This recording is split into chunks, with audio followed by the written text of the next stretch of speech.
Welcome back, Mr. Goodberry. The First Star Logistics studio is fully equipped and ready to record.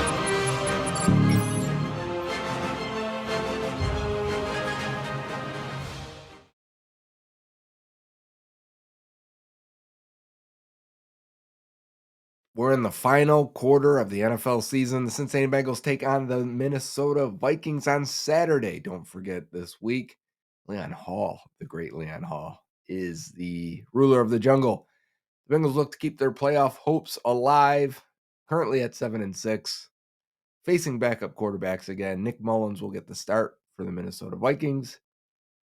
We'll look at that game. We've got a few players that I want to look at from last week still. I want to talk about Trey Hendrickson. How great has he been? I want to talk about Myles Murphy and the development we've seen so far in his rookie year and where he's at right now. And I want to talk about the HipDrop Tackle.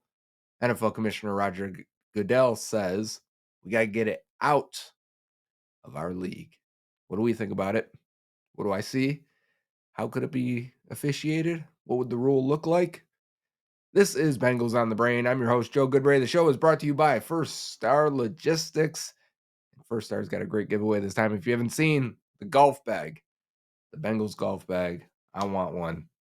I don't even know where you get that. Can you get team golf bags or they have it custom made? Because honestly, when it comes to First Star, I never know if that's something you can purchase or if they just found somebody and said, hey, how much to do this? We don't care about how much it is, just do it. And they'll get it done. So it's probably a custom piece that no one else can find. So make sure you get in on that. It's on Twitter for the people that ask. On Twitter at Joe Goodberry, at First Star Logistics. That's where you'll find us.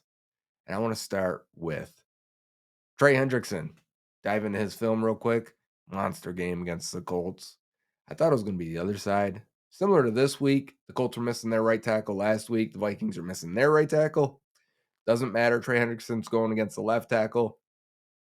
Didn't matter last week. He still beat up their starter, Bernard Raymond.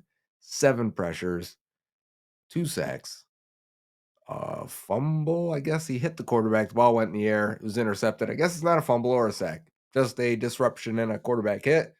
Led to the interception by B.J. Hill, which pretty much closed the game at that point. Let's dive in and see how Trey Hendrickson dominated the Colts. Starting off the game the right way here, number 91, Trey Hendrickson gets a sack. That's how you start the game. That's how you set the tone with a little bit of bull rush. Squeeze the pocket. Let your teammates get in there as well. That is how you start it. Trey Hendrickson was a monster all game. I love this one. Doesn't turn into a sack. It's a pressure. He definitely gets out of the pocket once he sees this. But when you get to this point right here and he sees this running back, that's the head of the running back, come up, be like, all right, I'm going to chip and then go out. He's going to try and hit Hendrickson, which means, hey, if I'm a pass rusher, I can't run around the outside if I've got a defensive or if I've got a running back there that's going to chip me and force me to go inside. And since he's going to force me to go inside, well, then you might as well just go and go with all your power and all your strength, which is what Trey Hendrickson does when he gets underneath Bernard Raymond. Pressures, man. Pressures kill plays just as much as sacks do. Or can, or cause turnovers. Like in this scenario here, if that was a sack, that's not going to be an interception, is it? This one, it's actually better.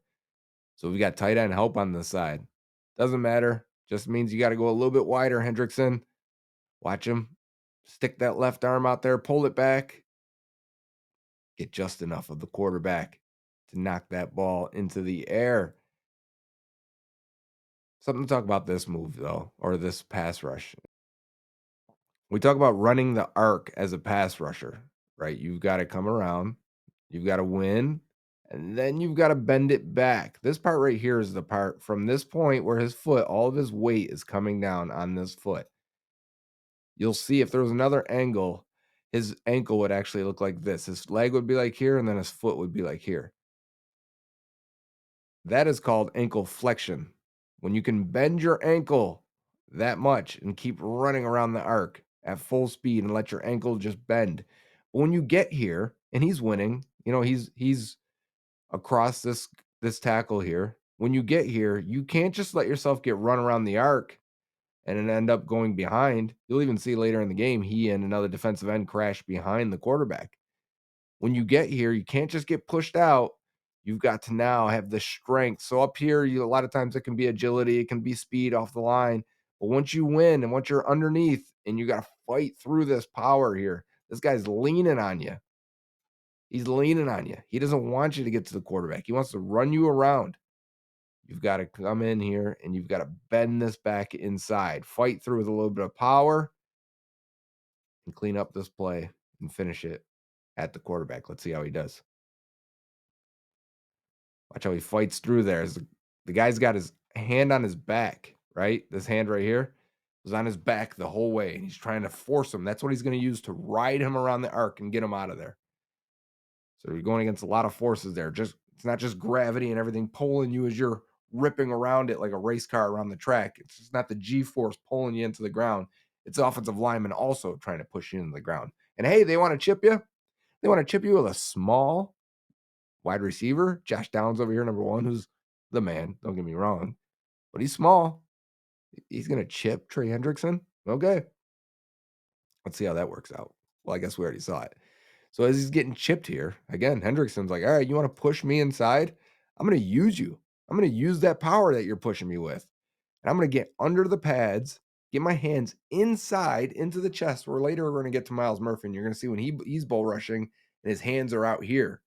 When your hands are inside like this and they're low and you're extending and pushing up and you've got all that leverage, all that power, not just coming from the arms into the chest, but coming from the legs, you're leaning forward.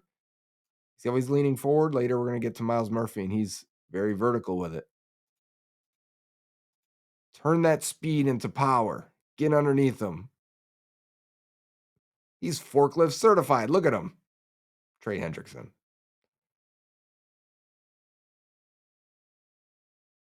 Again, another hit, pressure, sort of to the quarterback. Quarterback definitely knows he's got to get rid of this ball. But we're going to see Hendrickson fake to the inside.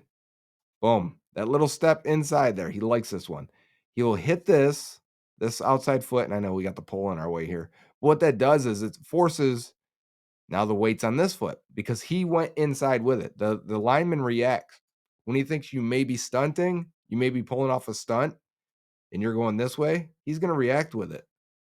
The lineman's going to react. So his weight's to the inside. And what Hendrickson's going to do is he's going to put his two hands together, and he's going to do like a two-hand club and try and knock down this outside arm so Hendrickson can then run the arc. Let's see how it works out for him. He actually misses with the club. Watch the two-hand club. So he got the jab step inside, weight distribution from the lineman, misses the club, which is probably why this doesn't turn into a sack. And again, so like he hit Murphy there because he was unable to run the arc as cleanly as he wanted to and bend it inside because he missed with his hands. Still, to pressure, you're forcing that guy to throw that ball now or he'll step up in the pocket. And then his second sack of the game.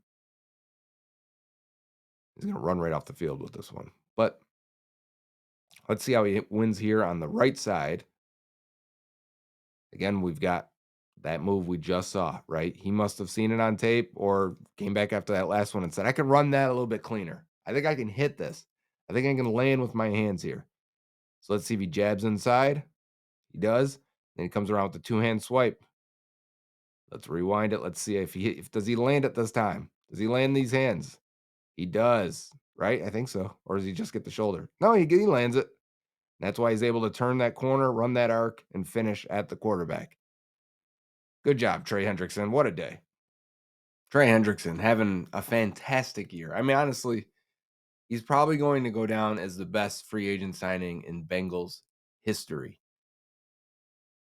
You remember that time? You remember they were losing Carl Lawson, and at the time he was their best edge rusher, and everyone was really panicked about that idea, and then they're replacing him with Hendrickson, and then the reviews were mixed from fans to analysts and talking heads and the big networks. Weren't sure that was the way to go. And man, what a signing that was. They were 100% correct. Trey Hendrickson has been an absolute monster for them. What a great player. His numbers, and I think we know how good he is, right? But his numbers match up with some of the best players in the league.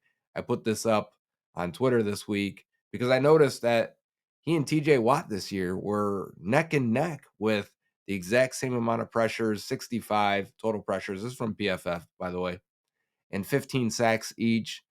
And then I went and looked even further. I went and looked at the 3-year comparisons. I went and looked at the 4-year comparisons.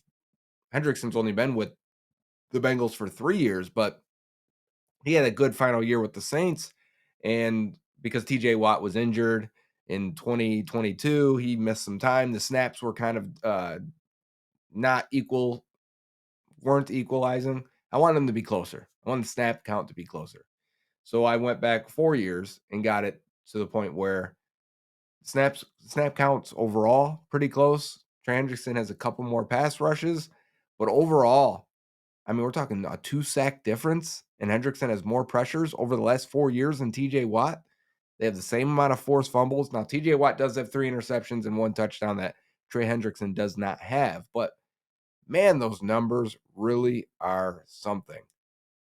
He should get more respect. He deserves more respect and more love nationally than what he gets. And that's just as a pass rusher. To be clear, TJ Watt is a better run defender, and those 3 interceptions I think matter because being able to drop him into coverage a little bit more than Hendrickson allows them to do a little bit more on that side. But some Steelers fans were mad at that, saying, why are you using PFF numbers? Where are all these sack numbers coming from? Some Bengals fans as well, too. Hendrickson doesn't have 15 sacks. Listen, this is about player evaluation. If I were to give 2 players 100 snaps to rush the passer, that would be an even amount of snaps. So I used all the data I could to get the snaps as equal as possible. I included playoff snaps as well for both TJ Watt and Trey Hendrickson. That's what got their snaps as close as it works. Remember, Hendrickson only played 500 or so snaps that last year with the Saints. TJ Watt missed a year or missed some time with a torn pec and then came back. He only had about 500 and something snaps in 2022. And then the playoff snaps really equalized it. And using PFF data, again, this is, you got to think player evaluation here, right? Why should half sacks be counted as a half just because another teammate got there? That doesn't make sense to me. We don't split touchdowns because the quarterback threw it to the receiver. They should each get a half a touchdown. So if, let's say this for an example, because I agree with PFF, half sacks should count as full sacks because we're trying to count how many times that guy got to the quarterback. I'm not counting plays. I'm counting how many times individually that person in a vacuum got to the quarterback or beat the player in front of them. So if I have 2 players, player A beat his tackle 20 times and got to the quarterback 20 times for 20 sacks. And I've got player B that beat his tackle 20 times, got to the quarterback 20 times, but a teammate got to the quarterback on each one of those, and he got a half a sack for each one of those. So now he only has 10 sacks total because he got a half for each of them. The guy with 20 and the guy with 10 because we're counting half sacks. Is that fair? Does that say that this guy is that much better? Player A is double as better? Player A should go to the Hall of Fame and player B shouldn't? Player A should get $60 million in free agency and player B should get 30? No, because the tape would say they both won just as much. The PFF grade would say they won just as much. So that's why they count half sacks as full sacks, because we're trying to isolate the player. And with that, the numbers are very, very, very kind to Trey Hendrickson. He's been super productive, as productive as a pass rusher as TJ Watt, Defensive Player of the Year in 2021. Just saying, those are the numbers. Next up is the tape with Myles Murphy. Myles Murphy played a bunch spelling Trey Hendrickson, especially after Trey Hendrickson had that costly penalty that extended the Colts drive from 3 plays to 14. Murphy got in the game a lot. Big number 99 on the right side there. 99 is a great number, by the way. But you see him go with the bull rush right away here. Looks a little different than Hendrickson's. Look how he is. His angle looks better this time. We talked about this a few weeks ago, how vertical he was. But his hands at first, these are good things. A little bit wide. right? What it's called is transitioning speed to power. You turn that speed into power. You don't really see it there with him there. That's something he will work on. We do see better pass rushes later. So I would just want to just pointing out it was a solid performance for him. In terms of flashes, this was just hustle, be an athlete, dip around guys when everyone else is quitting, and still ending up being one of the main guys to make this tackle for a loss. So I appreciate the hustle out of Myles Murphy. The athleticism and the want to is definitely there. We get a long arm move. This is his favorite move from Clemson. We talk a lot about the moves that Myles Murphy doesn't have, how long it's going to take to develop them. This is his favorite move. This is his best move. I think he may have landed that wrong in the wrong spot. It looks like it's up towards the neck. Maybe that could just be the underneath of the helmet. He's got some long arms, man. But you do that to control the rusher. If you get underneath, you can actually lift them and disengage pretty fairly easily. Taking on a tight end. Good job getting his eyes in there, keeping him at bay, keeping him off of him so he can't control him.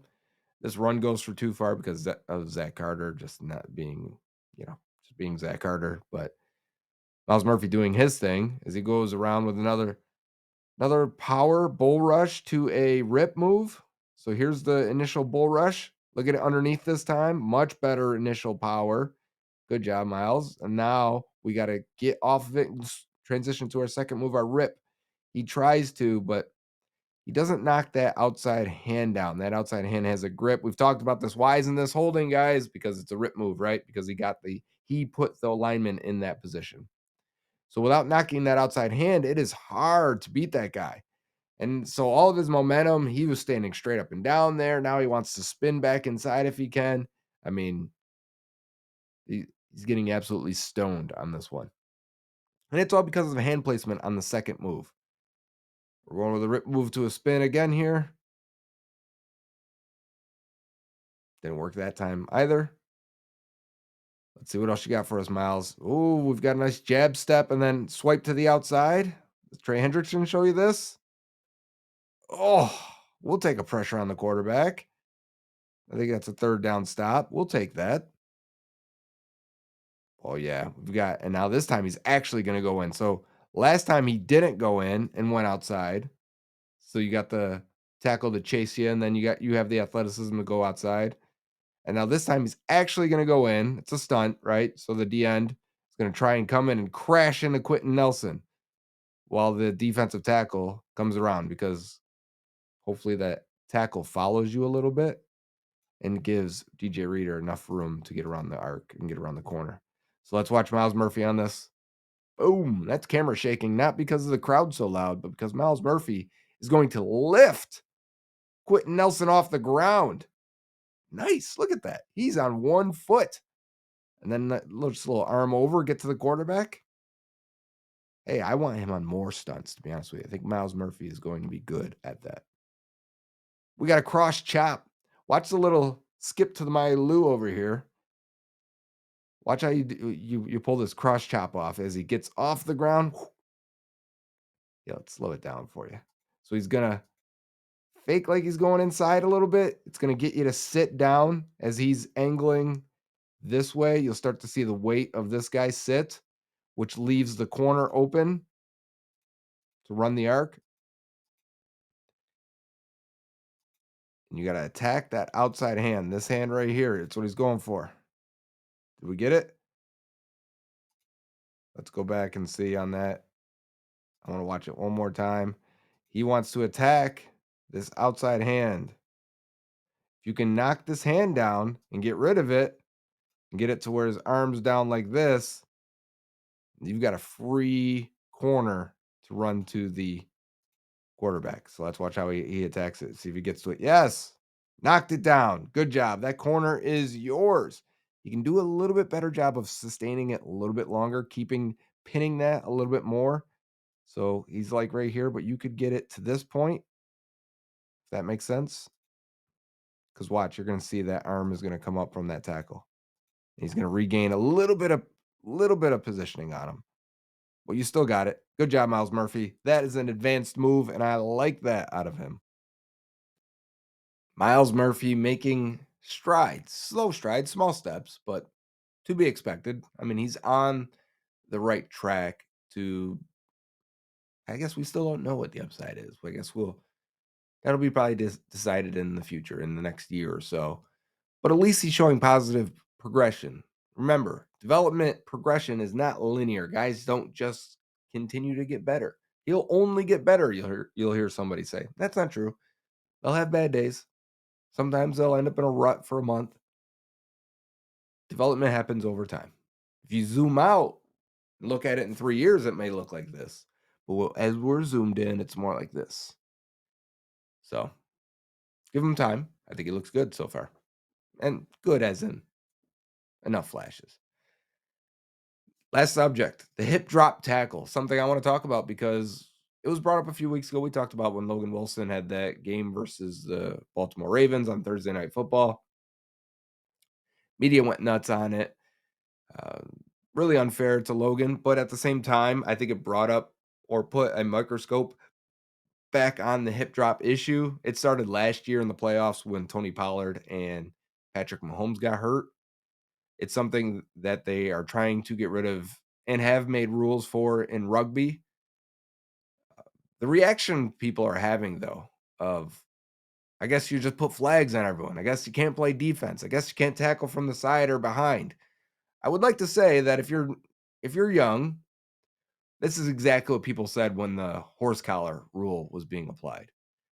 This is exactly what people said when the chop block rule was being initiated in the NFL. Oh, you're never gonna be able to block again. I guess the run game's over. Might as well put flags on these guys. To that point, defenses will find a way. They will adjust. They're banking on them adjusting.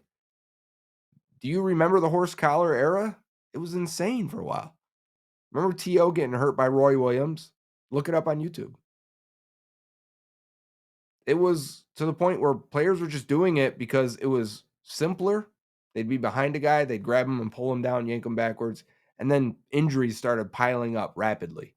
And the league said, "That's it. If you guys are all going to resort to this, we'll just get rid of it and you'll find a new way to tackle." They were correct. You will. When the hit to the heads started, hit to the head to head hits. I've had too many. When those started being forced harshly, people said the same thing. You can't hit too high, you can't hit too low, and yet we're still playing defense. The next generation will figure out how to tackle. And I think now the hip drop has happened, in my opinion, because of the evolution of defenders. They've gotten smaller, quicker, faster, presumably not as strong, not as hard of a tackler. They're not driving through guys and tackling through them. Linebackers are smaller than ever.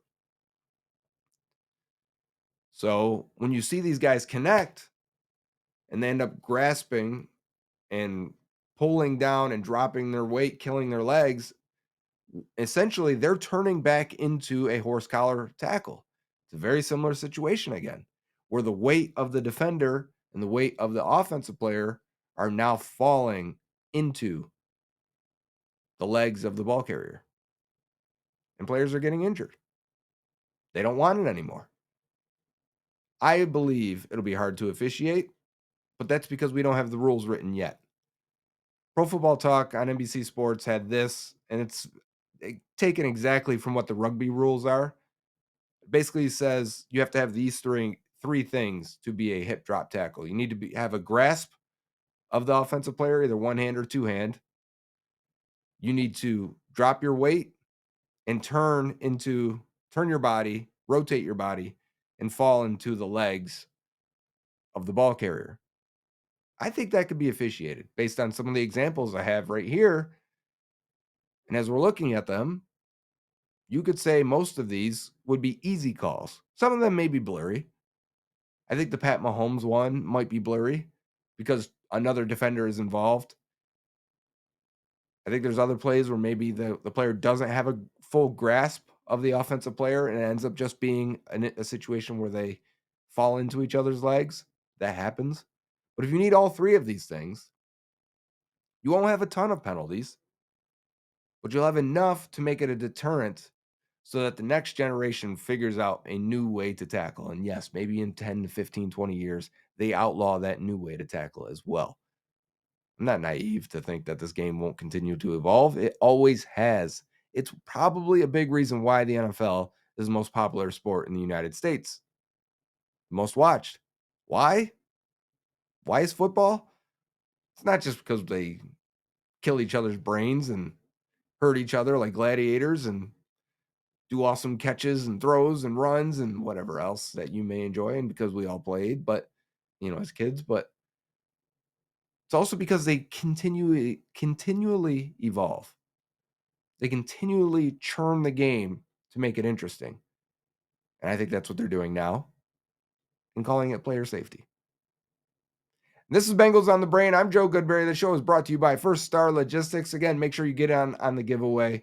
They've always got something every single week, and Saturday is the game this week, so you'll look out. That means if you're watching it today, it's Friday night, you've only got 12 hours to get back in this giveaway. Do it now. Go on to Twitter. Go to First Star Logistics. You will see it. It's probably their pinned tweet. It'll tell you how to enter step by step.